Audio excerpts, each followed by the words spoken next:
Is this thing on? So we need to figure out your schedule for next week. That's a great idea, Alan. Let's tell people about ROI. Who are you talking to? That is to say, how we here at TEKsystems Global Services estimate a return on investment for our clients. Are you recording this? That's a great idea, Alan.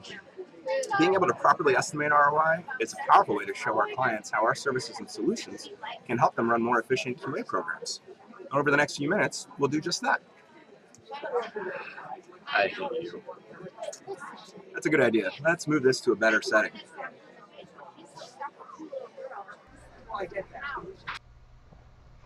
All right, it's a lot better. What happened? How did we get here? Well, let's take a look at what you need in order to make an ROI estimate. Am I having a stroke? You're fine. All right, let's bring you in here nice and close. That's probably a little too close.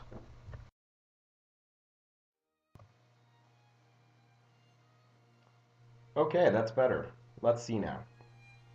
Generally speaking, TEKsystems QA needs to provide a return on investment estimate when we have observed a particular people, process, and/or technology issue within an organization that we feel we can resolve with one of our service solutions, such as a COE partnership or automation implementation program.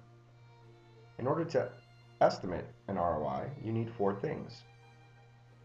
First, the investment boundary.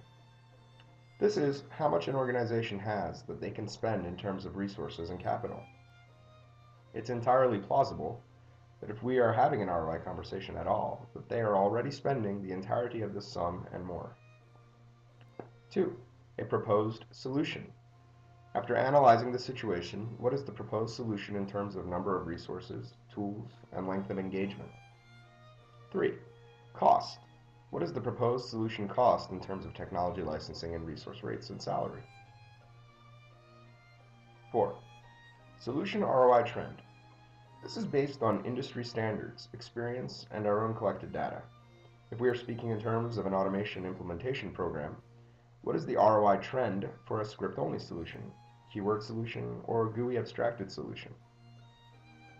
If this is a new solution or a hybrid of several existing solutions, what estimates can we make based on our own experience and desired goals?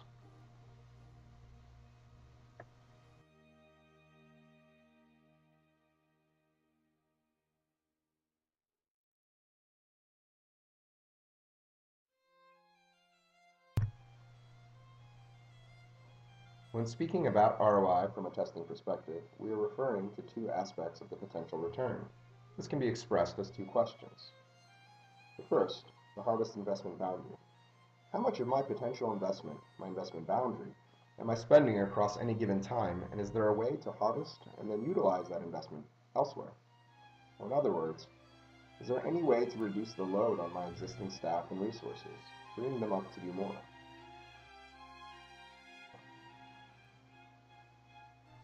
Process impact. How much extra time and resources am I spending beyond my investment boundary to address challenges that were overlooked during the primary testing cycle? We sometimes refer to this as a firefighting activity. How much more than my investment boundary am I spending within the testing cycle? Are 5 resources doing the work of 10 just to get the testing done in the allotted time? The second question is a harder value to calculate directly, as it requires a deeper investigation of the organization throughout their full SDLC. We can, however, create a reasonable estimate on a smaller scale by translating this additional effort into equivalent FTE resources and resource hours. By capturing this data as the impact to the existing investment boundary, we can account for it as a positive contributor once harvested, and thus we call it the process impact estimate.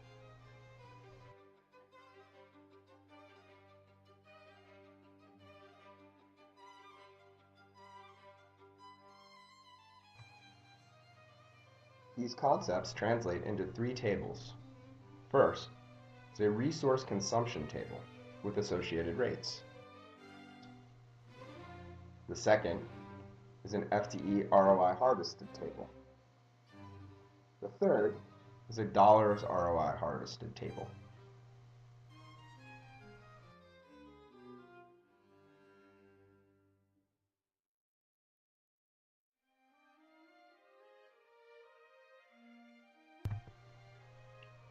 A resource consumption table simply shows which resources you expect for your solution, how long they will be engaged, and what their individual rates are per hour. This table provides us with the resource cost for the solution as well.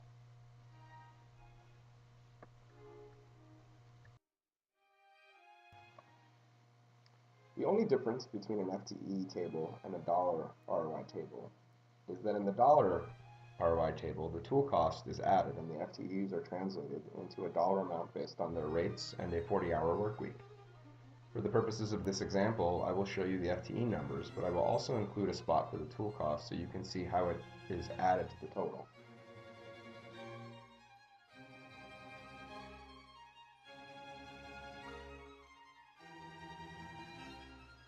At the top of the table, you see our solution cost section. The various subsections are: build solution. What is the cost of building the solution? Maintain solution. What is the cost to maintain the solution? And maintain current processes.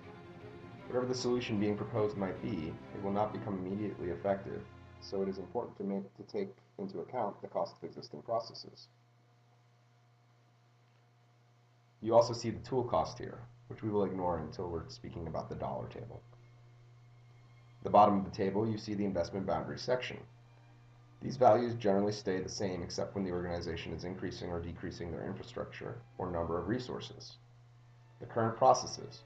What do they have right now to use for their activities? Process impact.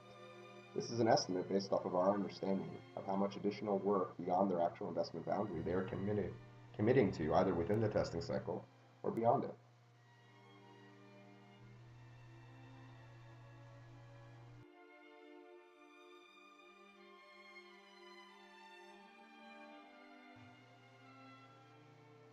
We can fill in the table here in terms of FTEs with a simple example. Let's say that we are building this ROI estimate for an automation implementation program utilizing our HP-based BPT accelerator solution, for which we know the ROI trend pretty well. Let's start from the bottom of the table. The example organization we are considering the solution for currently has 10 FTEs within their QA organization performing manual testing. The process impact of their existing manual efforts translates to an additional 5 FTE resources, creating a total investment boundary of 15 FTEs. To build the solution, TEKsystems will need 1 architect, 3 engineers, and 2 subject matter experts, resulting in 6 FTEs. In the initial month, there is no maintenance because the solution has not been built yet, so we have a 0. And to maintain their current processes, the organization will still be utilizing the 10 resources they have. As we move in time to the next month, the organization has not changed the composition of their internal team, so the investment boundary has not changed.